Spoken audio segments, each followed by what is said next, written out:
দেহ জগতের ভক্তগণ এরা তোমায় চিনল না। দ্রৌপদী ছুটতে ছুটতে যে কৃষ্ণের চরণ দুটি বুকের ভিতরে জড়িয়ে ধরে বলছে, সখা গো, তুমি কৃপা যখন করেছো মনে, তবে তুমি আমার আরেকটু কৃপা করো। তুমি আমার আরেকটু কৃপা করো, এ জন্মে নয় প্রতি জন্মে জন্মে তুমি আমার যে কুলে জন্ম দাও। যত দুঃখ দিতে হয় তুমি আমায় দিও, যত কষ্ট দিতে হয় তুমি আমায় দিও, যত জ্বালা যন্ত্রণা যা কিছু দিতে হয় তুমি আমায় দিও, কিন্তু তোমার চরণ ছাড়ো।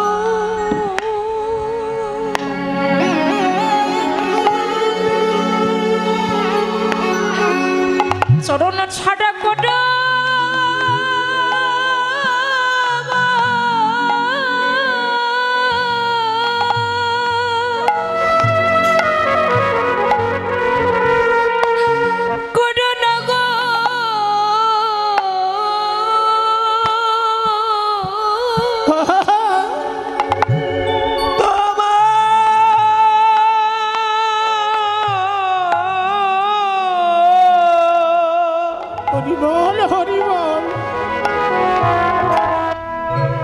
তোমার চরণ ছাড়া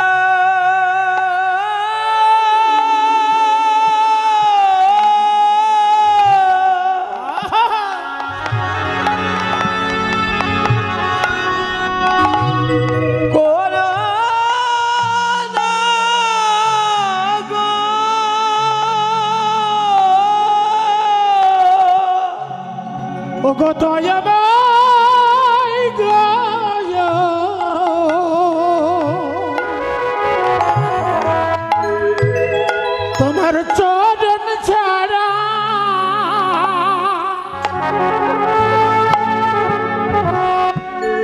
জন করো রে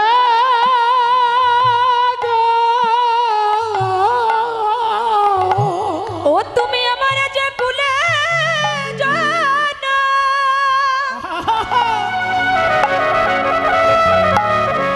যে কুলে জানো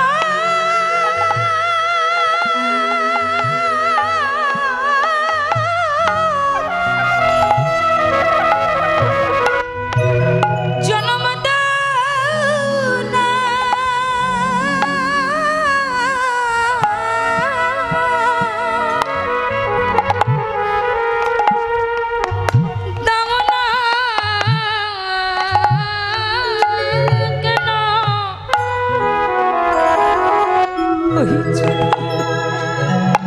তোমার চরণ ছাড়া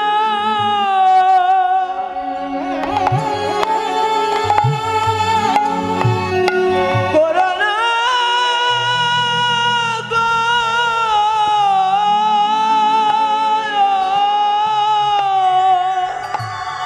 ওরে তুমি যে কুলে জানো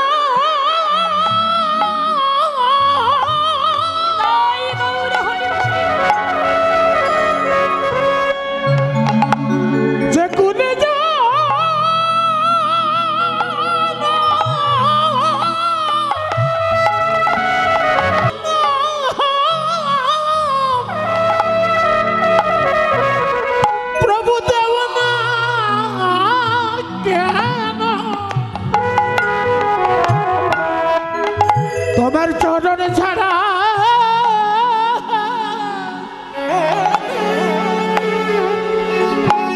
জন করো রে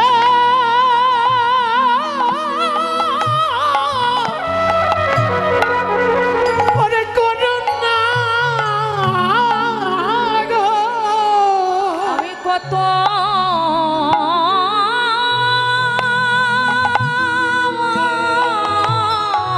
জন্মে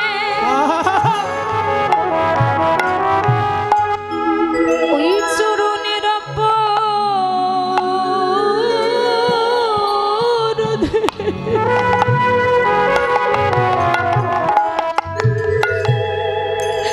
তোমার ওই চরণ ছাড়া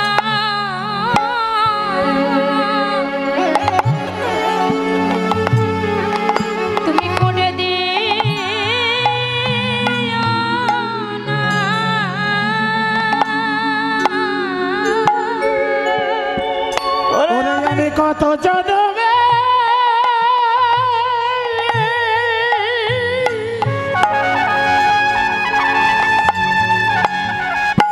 কত জনমের অপরাধী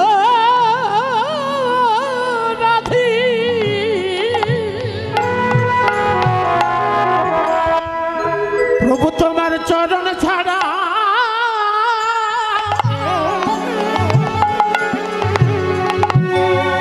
জন করে দিও না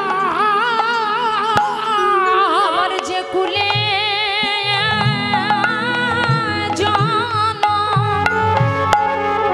জন্ম হোক না কেন ওই ছোট ছাড়াই আমার করে দিও না যে কুলে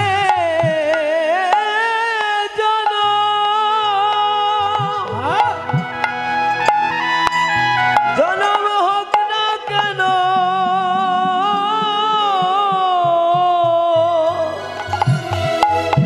প্রভু তোমার চরণ ছাড়া করোনা আমি আগে ভাগে জানায়ে রাখলাম ওই ছোট ছাড়া কোনে দিও না প্রভু ওরে আমি আগে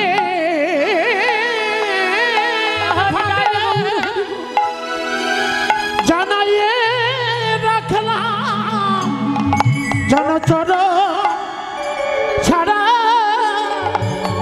করে দিও না আমি আগে ভাগে জানায়ে রাখলাম ওই ছোট ছাড়া করে দিও না ওরে আমি আগে বিদায় গৌর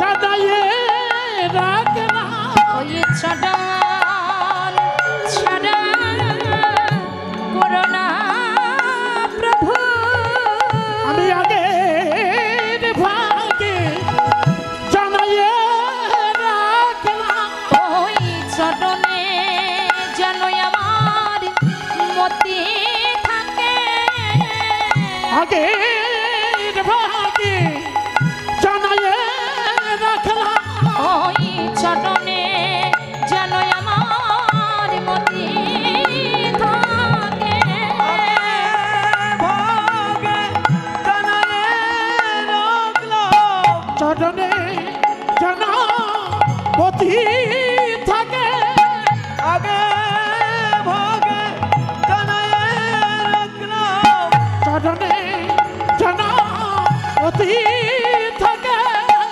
আগে ভাগে জানালে রাখলাম ওই চরণে যেন মতি থাকে আগে ভাগে জানাইয়ে রাখলাম চরণে যেন মতি থাকে ওরে আগের ভাগে জানাইয়ে ওই রাখলাম চরণে যেন মতি থাকে আমি আগের ভাগে জানাইয়ে রাখলাম ওই চরণে যেন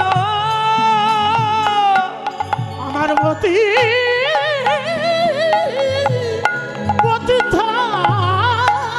ভগবান শ্রীকৃষ্ণের চরণ দুটি জড়িয়ে ধরে নয়নের জলে কেঁদে বলছে দয়াময় আমি তোমার কাছে কিছু চাই না আমি শুধু তোমার কাছে এই বস্তু চাই তোমার চরণ দুটি আমার হৃদয় কমলে জড়িয়ে ধরে আমি দুই ফোঁটা নয়ন অশ্রু যেন আমি ওই চরণে নিবেদন করতে পারি এই জগতে তুমি আমার যত দুঃখ কষ্ট জ্বালা যন্ত্রণা যা কিছু দাও এই চাওয়াটা আমাদের প্রতি প্রত্যেকের চাওয়া উচিত ভগবানের কাছে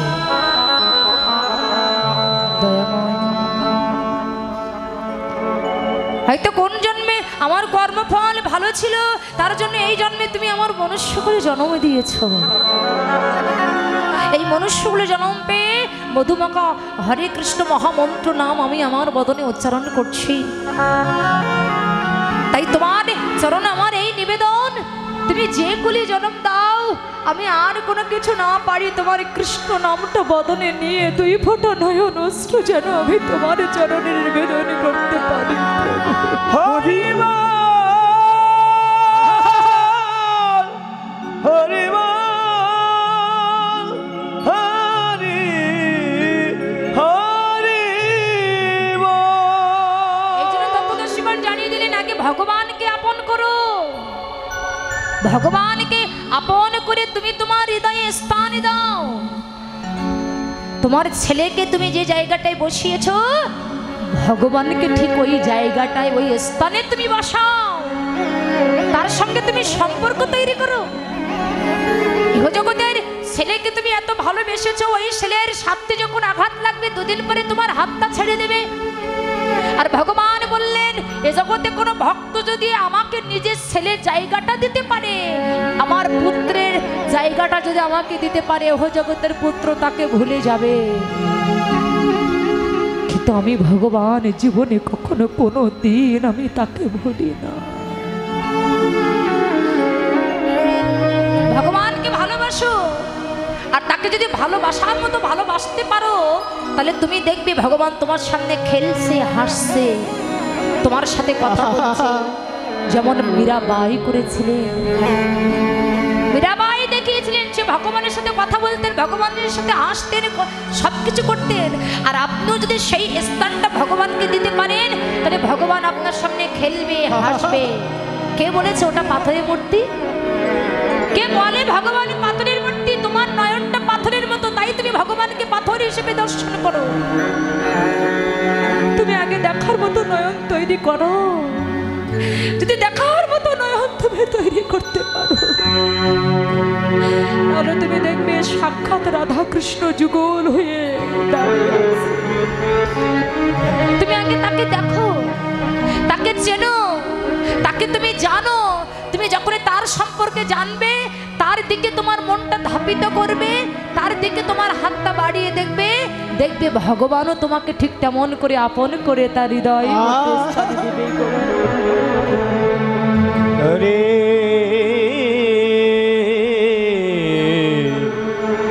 হরে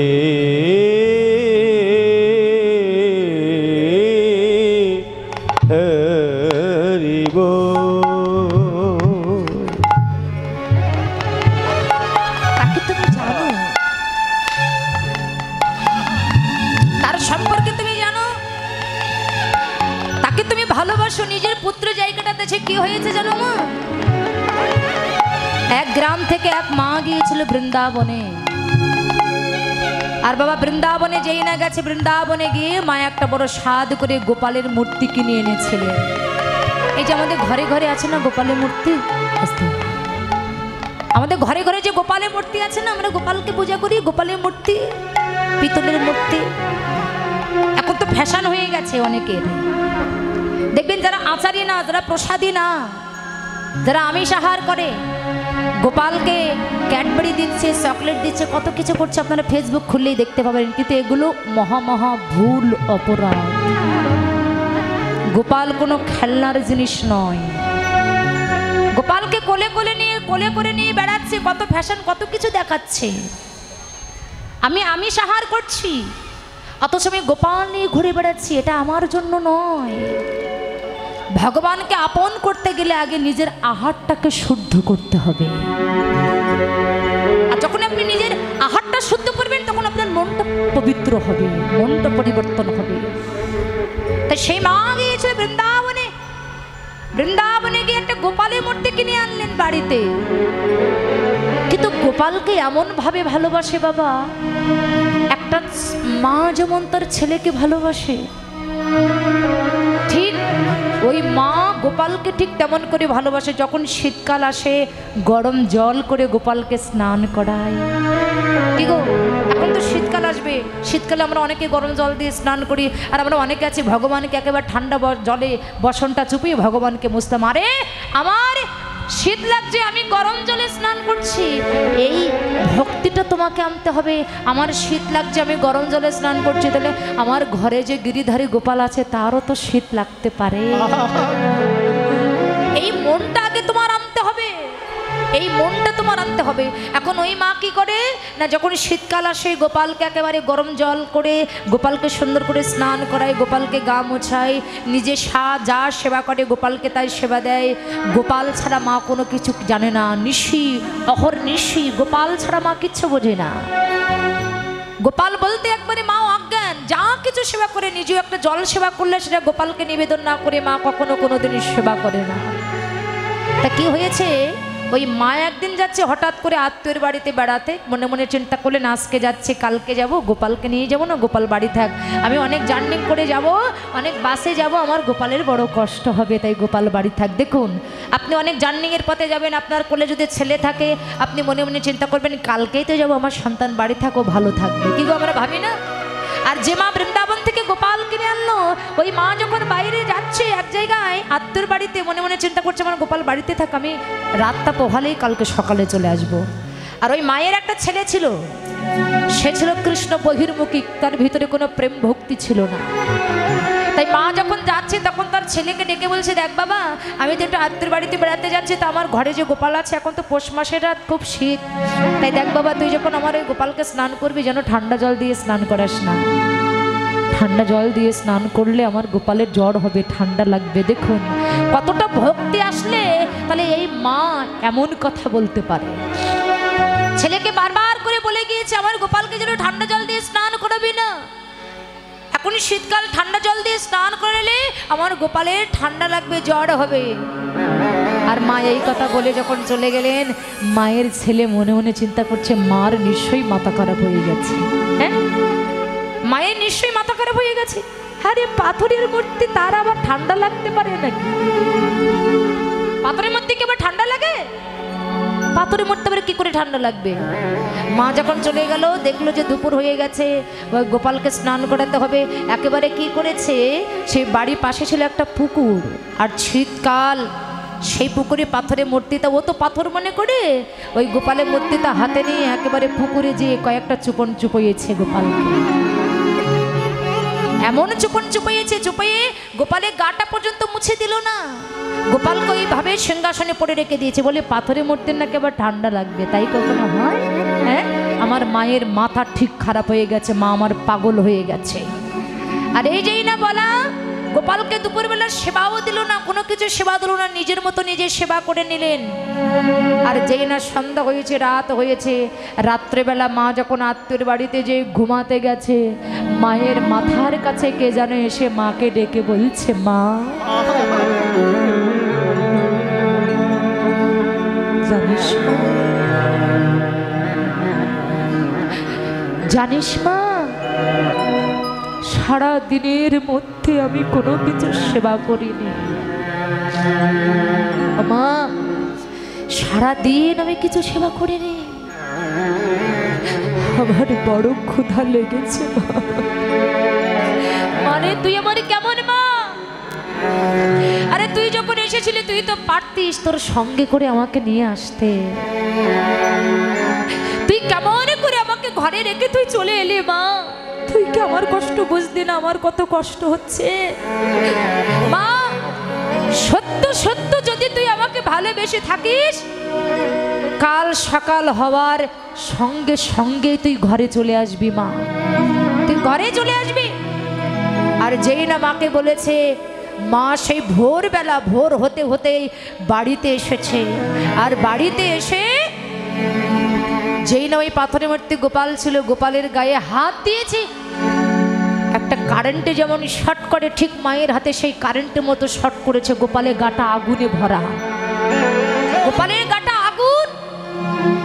মা তখন তার ছেলেকে ডেকে বলছে, এই তুই আমার গোপালের সাথে কি করেছিস? আমি যে তোকে বলেছিলাম গোপালকে স্নান করবি গরম জল দিয়ে, তুই গোপালকে ঠান্ডা জল দিয়ে স্নান করেছিস, গোপালের গাটা মোছাই দিস নাই। দেখ তোমার গোপালের গায়ে কত জ্বর এসেছে, দেখ দেখো আমার গোপালের গায়ে কত জ্বর, যা বাবা এক্ষুনি একটা ডাক্তার দিকে আন। ছেলে তখন হাসছে আর মায়ের দিকে তাকিয়ে বলছে, তোমার মাথাটা একেবারে নষ্ট হয়ে গেছে, কোথায় এই জ্বর কোথায়, এবার তুমি ডাক্তার ডেকে আনতে বলছে। ডাক্তার কি করবে, বলে যা, আমি তোকে এক্ষুনি বলছি তুই ডাক্তার ডেকে আন। আর তুই যদি আজকে ডাক্তার ডেকে না আনিস আমি কিন্তু কোনো কিছু গ্রহণ করব না, জল পর্যন্ত গ্রহণ করব না। এখন সেই ছেলের একটা বন্ধু ছিল, সে বড় ডাক্তার, সেই ডাক্তারকে সব কিছু বলেছে। আর ডাক্তার যখন বাড়িতে এসেছে, আসার পরে ডাক্তার বাড়িতে আসার পরে ওকে ডেকে বলছে, কি পেশেন্ট কই, কাকে দেখবো? মনে মনে চিন্তা করছে ওর মা মনে হয় অসুস্থ। বলছে কি রে তোর মা অসুস্থ? বলে না, তুই আমার মায়ের ঘরে যা। আর মায়ের ঘরে যেয়ে দেখে মা আমার গোপালকে কোলে নিয়ে নয়নের জলে ভেসে যাচ্ছে আর বলছে, গোপাল আমি কত অপরাধ করেছি বাবা তোর চরণে, আমি তোকে না নিয়ে গেছি তাই তোর কত জ্বর, তোর কত কষ্ট হয়েছে বাবা। দাঁড়া বাবা, এক্ষুনি ঠিক হয়ে যাবে, এক্ষুনি ডাক্তার আসবে, ডাক্তার তোকে ঔষধ দিলে তুই এক্ষুনি ঠিক হয়ে যাবে। ডাক্তার এসেছে, এসে বলছে, কে গো মা তোমার অসুখ হয়েছে? বলে না, আমার এই ছেলের গোপালের অসুখ হয়েছে। বলে পাথরের মূর্তির এবার জ্বর হয়? বলে কে বলেছে, কে বলেছে পাথরের মূর্তি, কে বলেছে পাথরের মূর্তি? ডাক্তার, তোমার চোখ দুটো তুমি পাথরের মতো তৈরি করেছো, তাই তুমি একে পাথর দেখছো। ডাক্তার, তুমি যদি একবার তোমার জ্ঞানের নয়ন দিয়ে আমার গোপালের দিকে তাকাও না, এটা পাথরের মূর্তি হবে না, তুমি দাও। তোমার কাছে কি এমন কোনো ঔষধ আছে যে সেই ঔষধটা দিলে আমার গোপাল ভালো হয়ে যাবে? দাও, তুমি আমার গোপালের ঔষধ দাও। ডাক্তার হাস্য করছে, রহস্য করছে, বলে গোপালের আবার জ্বর হয়? পাথরের মূর্তি, এর আবার জ্বর হয়? মা বলছে, ডাক্তার তুমি একবার আমার গোপালের হাতখানা ধরে দেখো না। আরে ডাক্তার যখন গোপালের হাতখানা ধরে দেখলেন বাবা, ডাক্তারের হাতটা পুড়ে যাচ্ছে। ডাক্তার নয়নের জলে কাঁদতে কাঁদতে মায়ের চরণ দুটি বুকের ভিতরে জড়িয়ে ধরে বলছে, মাগো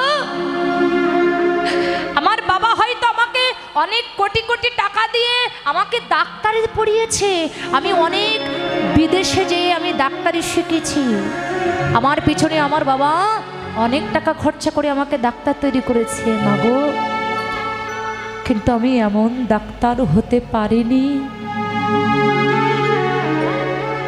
যে সেই ঔষধ দিলে সেই ঔষধের দ্বারাই তোমার গোপালের জ্বরটা সেরে যাবে।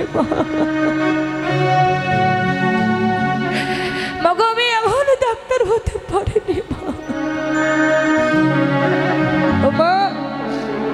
আমি ডাক্তারি শিখতে বিলেতে পড়েছি, কিন্তু আমি এমন লেখাপড়ায় এমন ডাক্তারি অর্জন করতে আমি পারি না, এমন ঔষধ আমার কাছে নাই যে সেই ঔষধ সেবা করলে তোমার গোপালের এই জ্বর ভালো হয়ে যাবে। মা তুমি ধন্য, তোমার প্রেম ধন্য, তোমার ভক্তি ধন্য। ডাক্তার ছুটতে ছুটতে গিয়ে মায়ের চরণ দুটি বুকের ভিতরে জড়িয়ে ধরে বলছে, মা তুমি ধন্য, তুমি সত্য সত্য তোমার গোপালের মা হতে পেরেছ, তোমার প্রেমের কাছে আজকে আমি ঋণী হয়ে গেলাম, তুমি ধন্য মা। ডাক্তার নয়নের জলে ছেড়ে দিয়ে কাঁদতে কাঁদতে ভগবানকে ডেকে বলছে, দয়াময় আজকে তব চরণে একটা মিনতি জানিয়ে যায়, কি জানো, যেদিন আমার দেহ থেকে প্রাণ পাখি চিরজনমের মতো চলে যাবে, সেদিন তুমি নিজ গুণে কৃপা করে আমার হাত ধরে পার করে দিও। জীবন নদীর নাইয়া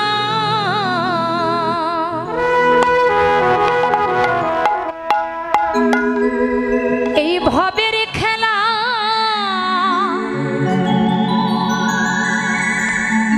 সঙ্গ হলে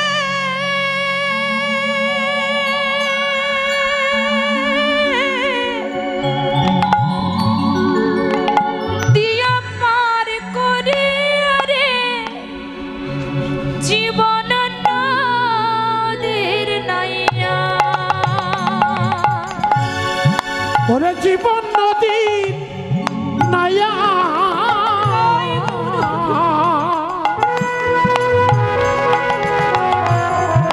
ওরে ভবের খেলা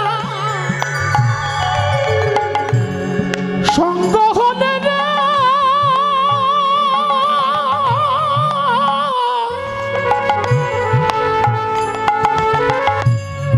তুইও পার করি জীবন তীর নাইয়া আমার জীবন নদীর নাইয়া,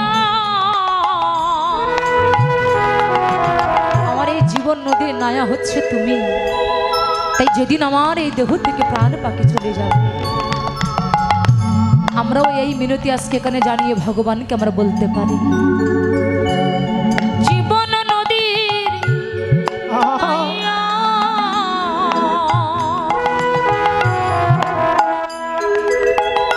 এই ভবের খেলা সঙ্গ হলে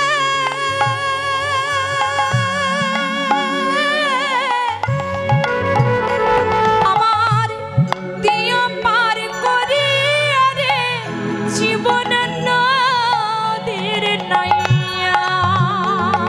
আমার জীবন নদীর নাইয়া, ভবের খেলা সাঙ্গ হলে রে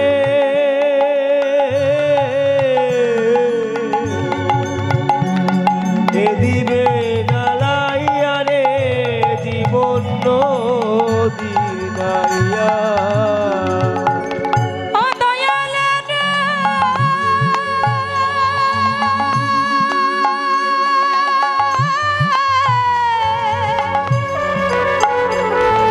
ও দয়াল রে,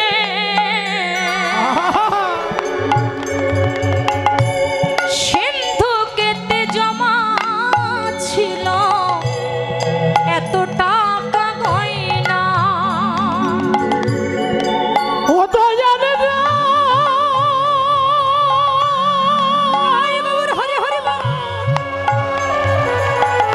ও দয়াল রে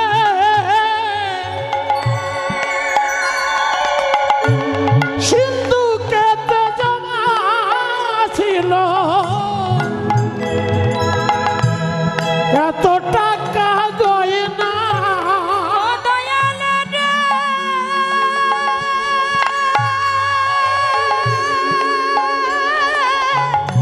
ও দয়াল রে,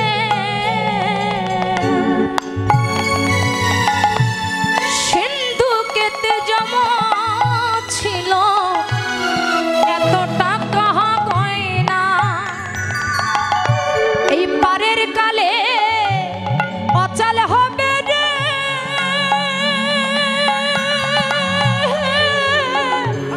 দেখি নাই ভাবি রে জীবন নদীর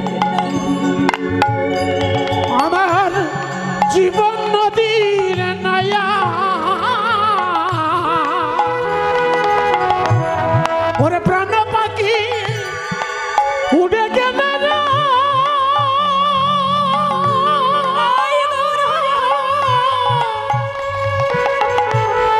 দিয়ে পার করি জীবন তীর নাইয়া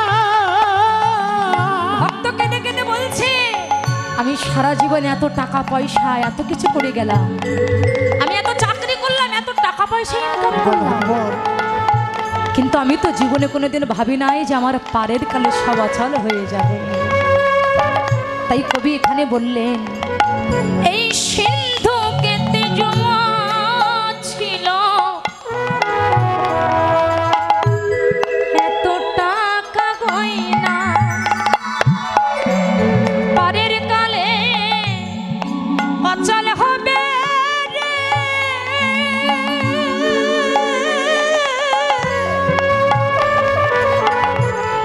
দেখি নাই ভাবি রে জীবন নদীর নাইয়া।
নদীর নায়া এই বৈষ্ণব কবি একপাশে দাঁড়িয়ে বললেন, গো আমার গৌর হরিকে ভগবানকে বাঁধা যায় একমাত্র ভক্তের ভক্তি দ্বারা। তাই গৌর হরি নদী আর পথে চলেছে কেমন ভাবে? কামিনিকা প্রীতি মূরতিকে রূপ স্বরূপাধর ওইছন প্রতি অঙ্গ বন্ধু। জীবের কুরতিকে নাশ করবার জন্য, কুরতি মানে কু মানে হচ্ছে খারাপ, আর রতি মানে হচ্ছে ভালোবাসা।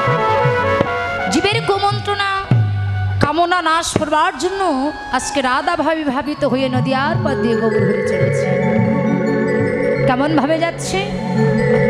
কামিনী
যে কীর্তন মিডিয়া দাদা খুব ভালো দাদা আছে, সবাই চলে গেলে এটা যাবি না, এটা থাকবি।